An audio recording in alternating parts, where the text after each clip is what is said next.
Yeah, I think what container lines have done to turn the situation around from 2009 results to 2010 results primarily is down to two main factors. One is revenue recovery, so the revenue rates have gone up, but also they've done a very good job of making their networks much more efficient.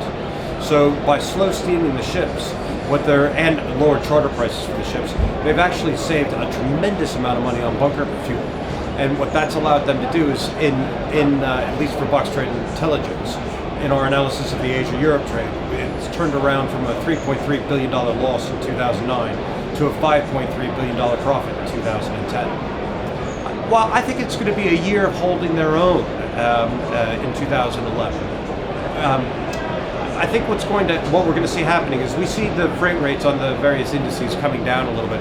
For me, this is seasonal adjustment. It's nothing really to think anything different about. We've got an early Chinese New Year this year. I think it's first week of February.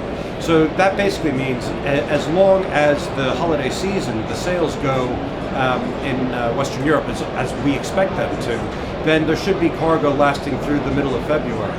And then we're going to probably see a bit of a tail off. Now there's quite a gap between middle of February and say May, June, when cargo will pick back up again. So it'll be really crucial during this period of time to see how lines react with the reintroduction of services. If they can keep them out until the cargo really starts returning in June, then I think that they'll be able to hold off on some of the losses. Now, having said that, there's still a lot of capacity floating around, potentially floating around. And what I see is if lines aren't careful, then it could be 2012 quite a disastrous year.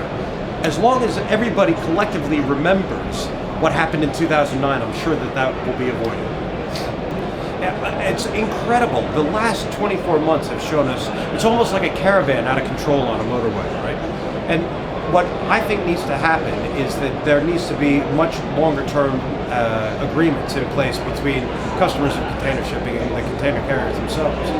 And you see this coming at it from a number of different angles, including the freight derivatives market and other areas where they're trying to put more stability into the market.